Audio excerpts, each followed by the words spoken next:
اور شیعہ اس طرح کے اعتراضات پیش کرتے ہیں کہ ہمارا نوجوان کنفیوز ہو جاتا ہے، کہتے ہیں کہ بھائی بڑی عجیب بات ہے کہ ابو ہریرہ جو خیبر کے بعد ایمان لائے 7 ہجری میں خیبر فتح ہوا، حضور کا 10 ہجری 11 ہجری کی ابتدا میں انتقال ہو گیا، وصال ہو گیا، 3 سال 3.25 سال حضور کی خدمت میں رہے اور تمہارے ہاں سب سے بڑے حدیث کے راوی۔ یہ بہت بڑا اعتراض ہے راوی، جو 3 سال حضور کی صحبت میں رہا وہ سب سے بڑا حدیث کا راوی، اور جو علی باب العلم جس کو حضور نے کہا، جس کا بچپن حضور کے ساتھ گزرا، جس کی پرورش نبی نے کی، جو نبی کے ساتھ ہر لمحہ رہا، ان سے آپ کی حدیثیں ہی نہیں ہیں۔ ان سے ابو ہریرہ آگے کیسے بڑھ گئے؟ باب العلم سے کیسے بڑھ گئے؟ پھر یہی نہیں، سیدہ فاطمہ تو نبی کی بیٹی ہے، نبی کے گھر میں ہی پیدا ہوئی، نبی نے خود پروان چڑھایا، پرورش کی، نبی کی بیٹی سے تمہارے یہاں اتنی حدیثیں نہیں جتنی ابو ہریرہ سے روایتیں۔ تو پتہ چلا معاذ اللہ یہ تک کہتے ہیں، اور میں اس کے ویڈیو دکھا سکتا ہوں لیکن اس کے والا پروگرام نہیں ہے، کہ سیدھا سیدھا کہتے ہیں کہ روئے زمین کا سب سے بڑا اگر کوئی کذاب تھا تو وہ ابو ہریرہ تھا۔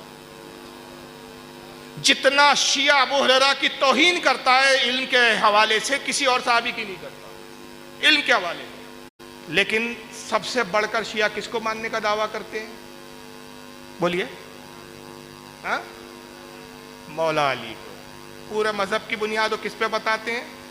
مگر آپ کو حیرانی ہوگی، 4 کتب میں زیادہ تر 99% روایتیں یا تو امام باقر سے روایت ہے یا حضرت امام جعفر سے۔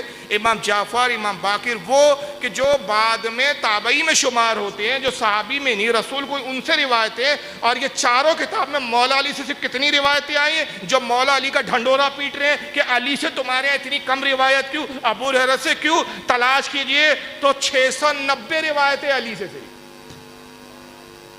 بھائی علی پہ پوری مذہب کی بنیاد اور صرف 690 روایتیں آپ کو ملی، کیا حق پہنچتا ہے کہ تم ہم پر اعتراض کرو کہ ابو ہریرہ کی روایتیں تمہارے یہاں کیوں ہے؟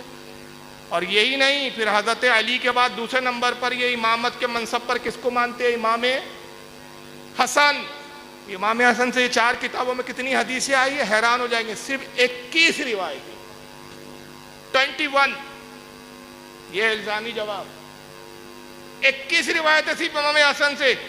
اور حد تو کر دی امام حسین، جن پر سارا محرم ان کے عقیدے کی بنیاد، شیعہ فرقے کی بنیاد محرم پہ ٹکی ہوئی ہے۔ امام حسین کا نام لیتے ہوئے نہیں تھکتے، جتنا کبھی امام حسن کا ذکر نہیں کرتے اتنا حسین کرتے۔